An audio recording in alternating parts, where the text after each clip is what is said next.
শবে কদরের রাতে ভুলেও এই তিনটি কাজ করবেন না। আল্লাহ ও তার রাসূল ওই সকল ব্যক্তিদের অভিশাপ করেছেন যারা শবে কদরের রাতে এই তিনটি কাজ করে। আজকে মুসলিমদের জন্য অত্যন্ত জরুরি কিছু তথ্য দিব, তাই মুসলিম হিসাবে আজকের ভিডিওটি এড়িয়ে যাবেন না। শবে কদরের এই রাত ফজিলতপূর্ণ এবং ইবাদতের, তবে এই রাতকে ঘিরে আমরা এমন কিছু কাজ করে থাকি যা আমাদের পরকালের জীবনকে জাহান্নামের দিকে নিয়ে যাবে এবং আমরা আল্লাহর রহমত থেকে বঞ্চিত হব। তাই ভিডিওটি সম্পূর্ণ দেখবেন এবং এই বিষয়ে সকলকে সতর্ক করে দিবেন।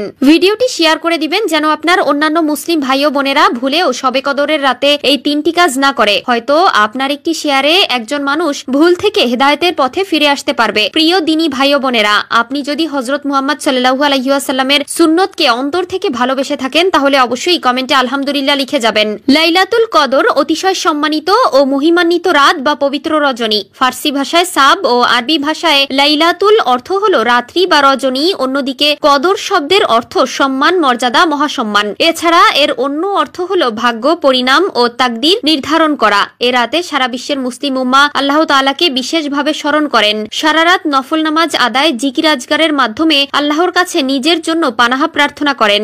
বান্দা নিজের ক্ষমা প্রার্থনার মাধ্যমে গুনাহ মাফ ও আল্লাহর সন্তুষ্টি অর্জনের চেষ্টা করেন। পবিত্র এ রাতে অনেক আমল আছে যা মুসলিমরা করে থাকেন। কিছু বর্জনীয় আমলও আছে যা এই রাতে ভুলেও করা যাবে না। 1 নম্বরে, এই রাতে অতিরিক্ত ঘুমানো যাবে না। অতি মহান, গুরুত্বপূর্ণ ও সওয়াব হাসিলের সবচেয়ে উত্তম ও তাৎপর্যময় রাত লাইলাতুল কদর। তাই এই রাতে ঘুম ও অন্যান্য বিশ্রাম সাধ্যমতো ত্যাগ করে ইবাদতে কাটিয়ে দেওয়াই হচ্ছে বুদ্ধিমান ও মুমিনের কাজ। এই বিষয়ে হযরত রাসূলুল্লাহ সাল্লাল্লাহু আলাইহি ওয়াসাল্লাম বলেন, যে ব্যক্তি লাইলাতুল কদরে ঈমান ও সওয়াবের আশায় ইবাদতের জন্য আল্লাহর দরবারে দাঁড়াবে তার অতীতের সমস্ত গুনাহ ক্ষমা করা হবে। 2 নম্বরে, এই রাতে প্রয়োজনের বেশি খাওয়া দাওয়া করা যাবে না। মূলত ইবাদতের প্রস্তুতি হলো শরীর মনকে হালকা রাখা, আর তা না করে অনেকেই এই কদরকে ঘিরে বিশাল ভোজের আয়োজন করে। তাহলে এই রাতের মূল উদ্দেশ্য হাসিল করা কি সম্ভব? তাই করণীয় হলো কদরকে সঠিকভাবে পালনের জন্য খাবার আয়োজন, পরিবেশনে এবং ভক্ষণের সময় শ্রম ব্যয় না করে সেটিকে যথাযথ কাজে লাগানো।